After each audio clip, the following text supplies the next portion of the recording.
प्यारे विद्यार्थियों, तुहानू इस गल का पूर्ण विच ज्ञान है कि साडे इस चैनल का मुख्य उद्देश तुहानू घर बैठिया ही मुफ्त दे विच सिक्ख्या देना है। क्योंकि स्कूल बंद पे हैं, बोर्ड वालों पेपरों के डेटा अनाउंसमेंट कर दित्तियां गई हैं, जिसलिए असी एक बीड़ा चुक्या है कि तुहानू घर बैठिया फ्री एजुकेशन दिती जाए। तुसी इस चैनल का पूरा पूरा फायदा उठाना है, क्योंकि असी इस गल की तुहाडे तो आस लाई है कि तुसी साडे द्वारा तैयार कीतियां होईयां जिहड़ियां वीडियोज़ ने उन्होंने बहुत चंगी तरह वेखदे होवोगे अते तुहानू आ रही जिहड़ियां मुश्किलां ने पढ़ाई प्रति वो थोड़ियां हल हो रही होणगियां। इस लड़ी के तहत अज मैं तुहाडे नाल +2 की जिहड़ी लाजमी पंजाबी है ਉਹਦੇ अंदर जिहड़ा चैप्टर पंजाब के लोक किते ते लोक कलावां दे जिहड़े वस्तुनिष्ठ क्वेश्चन ने उन्हां बारे गल करांगे। प्यारे विद्यार्थियों, ये 2 लैसनां का एक लैसन है पंजाब के लोक किते अते लोक कलावां। हुण जदों असीं इहदी क्लासीफिकेशन करदे हां, डिवीजन करदे हां, तां लोक किते तो पहलां जिहड़ा हैगा लोक आंदा है, लोक तो बाद पहला पंजाब आउंदा है। ये 3 शब्दों के सुमेल तो बने हैं पंजाब के लोक किते। वो किते जिन्होंने एक समूह प्रवान करता है, ग्रुप प्रवान करता है, उसनूं लोक किते कहा जाता है। किता शब्द वैसे तो वास्तु रूप दे विच किरत तो बनया है। किरत का मतलब है काम करना। पुराने समय दे विच जिहड़ा सीगा किता जिनसी रूप दे विच हुंदा सी कि जे किसान कणक बीजदा है तो वह अपने कुछ कणक का हिस्सा अपना दर्जी को लै जांदा सी, तो दर्जी कोलों उसनूं दे दिंदा सी, तो दर्जी उस कणक के हिस्से नूं रख के उहदे कपड़े सी दिंदा सी। इसी तरह जुलाहे कोल कपड़े रूं हुंदी सी, जुलाहा रूं का कपड़ा बनाउंदा सी। इस प्रकार आदान प्रदान चलदा सी पुराने समय के अंदर। उस समय धन का कोई मकसद नहीं सी, ये सारा कुछ जिनसी रूप दे विच आदान प्रदान हुंदा सी अते उत्थों ही यह किता शब्द बनिया। किते का मतलब है किरत करना। बाद दे विच इहदा रूप बदल के इहनूं धंधा कह दिता गया। धंधे का मतलब ये शब्द धन दा, जिस चीज़ नूं दे के धन की प्राप्ति होवे उसनूं धंधा कहा जाता है। इत्थे शब्द जिहड़ा हैगा पंजाब के लोक किते है, इत्थे असीं ओह गल करनी है कि जिहड़ी पंजाब के 5 दरियावां की धरती के अंदर हो रहे जिहड़े किते ने उन्होंने लोक कित्यां दा नाम दिता गया है। वास्तु रूप दे विच दूसरी तरह असीं डेफिनेशन कह सकते हाँ कि जदों मनुख जिहड़ा हैगा लोकां द्वारा प्रमाणित किते हुए कित्यां नूं अपनाउंदा है उसनूं लोक किता कहा जाता है। लोक किते नूं जिहड़ा किता हैगा इसनूं पीता पुरखी किता भी कहा जाता है। तुसीं आम तौर पर देखिया होएगा एक सुनियार दे मुंडे नूं जिहड़ा हैगा सुनियारेपने का काम सीखण कोई औकड़ नहीं आती। वो अपने फादर नाल बैठ के ही मीनाकारी सीख जाता है। एक दर्जी का मुंडा कपड़े सीने सीख जाता है। एक बणीए का मुंडा अकाउंट्स का काम करना सीख जाता है। ये जिहड़े सारे किते, एक घमियार का मुंडा जिहड़े भांडे बनाने सीख जाता है। एक ठठियार का मुंडा जिहड़े धातां दे भांडे ने वो बनाने सीख जाता है। ये जिहड़े जदों असीं इन्हां सारियां दी गल करदे हां, इन्हां सारियां नूं असीं जिहड़ा हैगा पीता पुरखी किता कहने हैं, जिन्हों असीं वास्तव रूप च कहने विरासती किता। पर समय के संदर्भ दे विच ये हुण ट्रैडिशन बदलती जा रही है। पीता पुरखी किते ने जिहड़े हो खत्म होंदे जा रहे हैं, उन्हां दी थां ते होर कित्तियां ने थां लै लई है। पढ़े लिखे होने कारण अज जिहड़ा हैगा बणियां दा काम एक बणिया करदा सी, अज वो बणियां दा काम एक जट करन लग पिया है। क्योंकि उहदे जिहड़े बच्चे ने, जिहड़ी न्यू जनरेशन है, वो पढ़न लग पई है। एक आड़ती का काम अगे बणिया कोल हुंदा सी। बणी का बनज का मतलब व्यापार जिहड़ा हिसाब किताब रखता सी, हुण ये सारा कुछ जिहड़ा हैगा उखड़ तुखड़ होके न्यू जनरेशन दे विच आ चुकिया है। सो प्यारे विद्यार्थियों, जिहड़ा दूसरा पार्ट है लोक कलावां, कला का मतलब आर्ट है। असी जिहड़ी दूजी गल है कलावां का मतलब दूसरी गल है कि लोक कला जिहड़ी हैगी जिहड़ी लोकां द्वारा प्रमाणित की गई कला नूं लोक कला का नाम दिता गया है।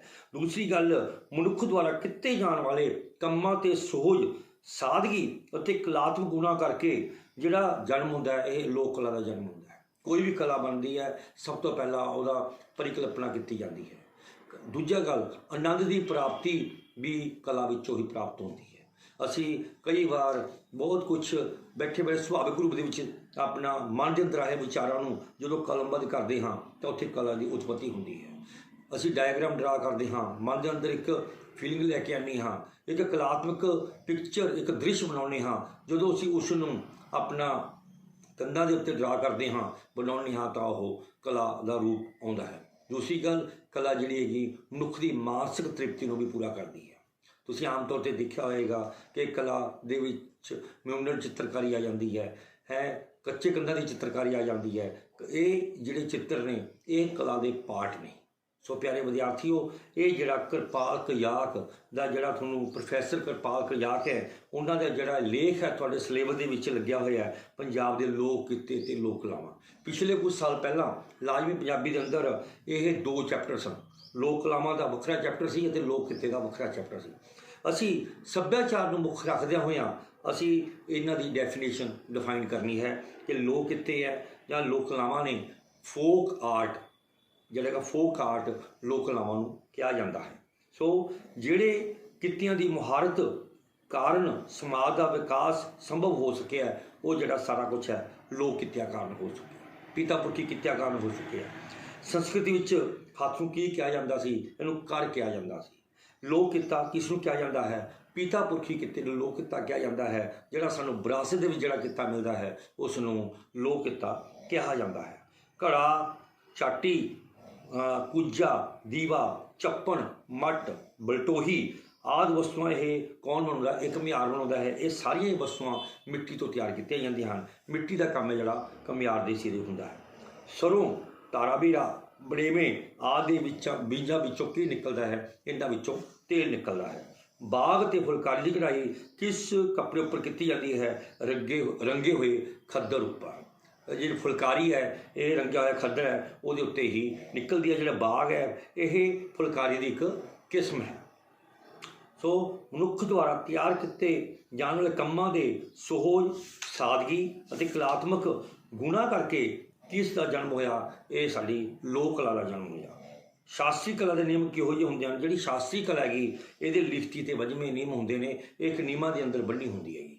जिहड़ी साडी लोक कला हुंदी है ये नियमां दे अंदर नहीं बनी हुंदी, ये पूर्ण रूप दे विच आज़ाद हुंदी है। ब्याह विच फेरे समय लाड़ी सिर उपर किहड़ा कपड़ा लैंदी है वह हैगा सुब्बर।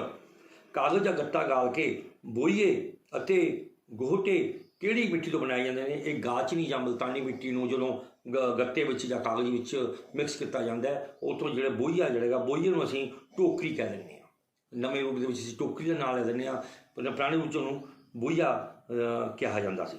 इस्त्रियां शतीरां ते कड़ियां थल्ले कंधां उत्ते नील पीली मिट्टी कालख या हरिमची नाल की बुनदियां सन। ये कई प्रकार के जिहड़े नमूने ने तुसीं आम तौर पर जिहड़ियां पुरानियां हवेलियां देखियां होणगियां, पुरानियां हवेलियां के अंदर कीती हुई जिहड़ी मीनाकारी है वो इन्हां औरतां वल्लों कीती जाती है। क्योंकि पुराने समय के अंदर औरतों को सिर्फ घर की चार दीवारी अंदर ही रखा जाता सी, इन्हों चार दीवार तो बाहर निकलने का हुक्म नहीं सी। जो ये अपने कामकाज तो विहलियां होंदियां सन तां अपना समा कड्ढण लई अपना मीनाकारी करदियां सन। तुसीं देखा होगा पुराने कल्चर दे विच जिहड़े साडे थैले ने जिन्हें झोले कह दिंदे आ, उन्हां ते फुलका उन्हां उत्ते बेल बूटियां दा होना, तोतियां दा होना, दरियां दे विच तोतियां दा होना, बनेरे उत्ते कां दा बोलना, ये सारे प्रतीक ने जिहड़े ये इस्त्रियां द्वारा जिहड़ा हैगा ये धागियां द्वारा चिरमची द्वारा पीली मिट्टी द्वारा कालख द्वारा ये वक्रे वक्रे ढंगां द्वारा जिहड़ा सीगा कई प्रकार के जिहड़े नमूने ने वो कीते जांदे सन। पंजाब दी लोक कलावां विच वरती जाण वाली समग्री कित्थों प्राप्त हुंदी है, ये सारी ही समग्री सानूं अपने आले दुआले चौगिरदे विचों प्राप्त होंदी है। ये कोई भी वास्तु रूप में बाहरों समग्री नहीं मिलती, ये साढ़े आले दुआले मूल रूप में मिल जाती है। सो प्यारे विद्यार्थियों के खाली थावां दे विच हैगा लोक किते प्राचीन समय तो ही मनुखी डैश का हिस्सा रहे हैं। ये हैगा जीवन जांच, क्योंकि मनुख का दो तरह नाल जिहड़ी मनुख की पड़चोल की जाती है, एक जीवन जांच पक्षों एक जीवन पद्धर पक्षों। जो जीवन पद्धर की गल आ जाती है तो उत्थे पैसे नाल गल जुड़ती है, इकनॉमिक्स नाल गल जुड़ती है। इकनॉमिक्स का विषय है कि उसका रहन सहन किदां दा है, कि जिहड़ी जांच की गल आ जाती है ये साडे मौसम नाल ये जुड़ता है कि गर्मी दे साडे घर किहो जिहे हुंदे हन ते सर्दी में साडे घर किहो जिहे हुंदे हन। समय समय तातां की लभत हुई अते डैश का विकास होया। उजार दूजा आ गया लकड़ी ते राशन का काम करने वाले नूं कहंदे ने, उहनूं कहंदे ने तरखान। मरासी अपनी हाज़र जवाबी अते डैश नाल दर्शक नूं कुछ समय लई किसी होर संसार में लै जाते हैं। एक उन्होंने कोल भाषा मुहारत होंदी है जिस दे तहत वह लै जाते हैं। धंधे नूं किते दे टाकरे विच कुछ घट डैश नाल वेखिया जा रहा है। यह हैगा साडा सत्कार। बाग की कढ़ाई लई गूढ़े रंग का डैश धागा वरत्या जाता है, ये रेशमी है। बाग है, फुलकारी चोपर है, ये कुछ फुलकारी दी किस्मां ने जिहड़ियां खद्दर उत्ते कढ़ियां जांदियां हन।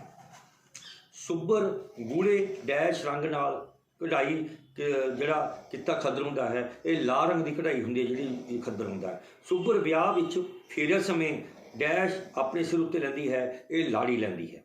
अजोके समय वधिया होईयां लोड़ां नूं मुख रखदियां होईयां यह काम डैश राही होने लग पिया। सारा काम मशीनां राही होने लग पिया। पहले पहला राही सारा काम मशीनां नाल नहीं हुंदा, ये सारा काम हत्थां नाल हुंदा सी। हुण ये सारा जिहड़ा हत्थां वाला काम है मशीनां ने लै लिया है। गाचनी जां मुल्तानी मिट्टी विच डैश रला के बनाए बोईए गोटे पंजाब की कला का महत्वपूर्ण हिस्सा ने। एक कागज़ जां गत्ता है जदों गाचनी जां मुल्तानी मिट्टी च मिलाया जाता है। सो प्यारे विद्यार्थियों अगे सही गलत है जिहदे विच की है लोक किता जिहड़ा पिता पुरखी काम नूं किया जाता है, ये बिल्कुल सही है। पिता पुरखी किते नूं लोक किता किया जाता है।